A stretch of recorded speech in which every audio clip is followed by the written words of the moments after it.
ಎಲ್ಲ ಒಂದ್ ಕಡೆ ರಾಜ್ಯದಲ್ಲಿ ಕಾನೂನು ಸುವ್ಯವಸ್ಥೆ ಹಾಳಾಗೋದಕ್ಕೂ ಕೂಡ ರಾಜ್ಯ ಸರ್ಕಾರವೇ ಇವತ್ತು ಷಡ್ಯಂತ್ರನೇ ಕಾರಣ.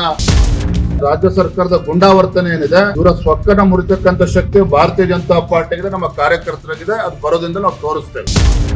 ರಾಜ್ಯದಲ್ಲಿ ಅಭಿವೃದ್ಧಿಗೆ ಹಣ ಕೊಡೋದಕ್ಕೆ ಸಾಧ್ಯ ಆಗ್ತಾ ಇಲ್ಲ. ತಮ್ಮ ವೈಫಲ್ಯಗಳನ್ನ ಮುಚ್ಚಿ ಹಾಕಿಕೊಳ್ತಕ್ಕಂಥ ಸಲುವಾಗಿ ಎಲ್ಲ ಒಂದ್ ಕಡೆ ರಾಜ್ಯದಲ್ಲಿ ಕಾನೂನು ಸುವ್ಯವಸ್ಥೆ ಹಾಳಾಗೋದಕ್ಕೂ ಕೂಡ ರಾಜ್ಯ ಸರ್ಕಾರವೇ ಇವತ್ತು ಷಡ್ಯಂತ್ರನೇ ಕಾರಣ ಅನ್ನೋದನ್ನು ಸ್ಪಷ್ಟವಾಗಿ ಸಂದರ್ಭದಲ್ಲಿ ಹೇಳ್ತೇನೆ. ರಾಜ್ಯದಲ್ಲಿ ಪದೇ ಪದೇ ಕಾನೂನು ಸುವ್ಯವಸ್ಥೆ ಕೈತಪ್ಪಿದೆ. ಇದ್ರ ವಿರುದ್ಧ ವಿರೋಧ ಪಕ್ಷದವರಾಗಿ ನೀವೇನಾದ್ರೂ ಸಲಹೆ ಕೊಡ್ತೀರಾ ಸರ್ಕಾರಕ್ಕೆ, ಅಥವಾ ಕೇವಲ ವಾಗ್ದಾಳಿ ಸೀಮಿತ? ಸಲಹೆ ಕೊಡ್ತಕ್ಕಂತ ದೊಡ್ಡ ಮನುಷ್ಯ ನಾವಲ್ಲ.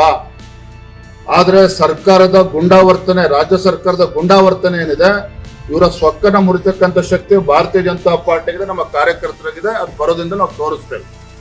ಕಮಲಾಸನ್ ವಿಚಾರದಲ್ಲಿ ರಾಜ್ಯ ಸರ್ಕಾರ ಒಂದು ಫರ್ಮ್ ನಿರ್ಧಾರ ತೆಗೆದುಕೊಳ್ತಿಲ್ಲ. ಖಂಗಡಿಗೆ ಅವರು ಮಾತ್ರ ಮಾತಾಡ್ತಿದ್ದಾರೆ ಅದ್ರ ಬಗ್ಗೆ. ಕಮಲಾಸನ್ ವಿಚಾರದಲ್ಲಿ ನಾನು ಕ್ಷಮೆ ಕೇಳಲ್ಲ, ತಪ್ಪು ಮಾಡಿಲ್ಲ ಅನ್ನೋ ದಾಷ್ಟ್ಯತನ ಅವರು ಮುಂದುವರೆಸಿದ್ದಾರೆ. ಜೊತೆಗೆ ಕನ್ನಡದ ವಿರುದ್ಧ, ಕರ್ನಾಟಕದವರ ವಿರುದ್ಧ ಸುಪ್ರೀಂ ಕೋರ್ಟ್ ಹೋಗಿದ್ದಾರೆ.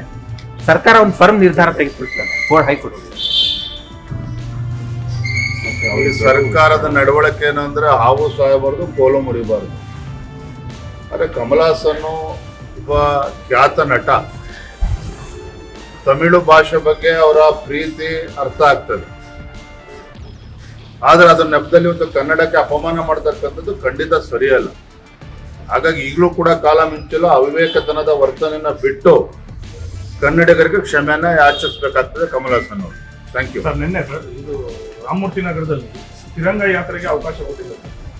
ಆಪರೇಷನ್ ಸುಂದರ್ ವಿಚಾರ ಕಾನೂನು ಸುವ್ಯವಸ್ಥೆಯನ್ನ ನೆಪವೊಡ್ಡಿ ತಿರಂಗ ಯಾತ್ರೆಗೆ ಅಡ್ಡ ಹಾಕ್ತಕ್ಕಂಥದ್ದು ಕೂಡ ಇದು ಸರಿಯಲ್ಲ. ಇವ್ರು ಏನೇ ಅಡ್ಡ ಹಾಕಿದ್ರು ಕೂಡ ನಮ್ಮ ತಿರಂಗ ಯಾತ್ರೆ ನಿಲ್ಲೋದಿಲ್ಲ. ರಾಜ್ಯದಲ್ಲೂ ಕೂಡ ಬಹಳ ಯಶಸ್ವಿಯಾಗಿ ನಡೀತದೆ, ದೇಶಾದ್ಯಂತ ನಡೀತಾ ಇದೆ. ತಿರಂಗ ಯಾತ್ರೆ ಇದು ಭಾರತೀಯ ಜನತಾ ಪಾರ್ಟಿಯ ಕಾರ್ಯಕ್ರಮ ಅಲ್ಲ. ಏನು ಆಪರೇಷನ್ ಸಿಂಧೂರ್ ಇವತ್ತು ಭಾರತದ ವೀರ ಯೋಧರ ಪರವಾಗಿ ಅವರ ಧ್ವನಿ, ಅವರಿಗೆ ನೈತಿಕ ಸ್ಥೈರ್ಯವನ್ನು ತುಂಬತಕ್ಕಂಥ ಒಂದು ಚಟುವಟಿಕೆ. ಇದು ಪಕ್ಷಾತೀತವಾಗಿ ನಡೀತಾ ಇದೆ. ಅದಕ್ಕೆ ಸರ್ಕಾರ ಅಡ್ಡಿ ಮಾಡಬಾರದು ಅಂತ ನಾನು ಈ ಸಂದರ್ಭದಲ್ಲಿ ಆಗ್ರಹವನ್ನು ಮಾಡ್ತೇನೆ.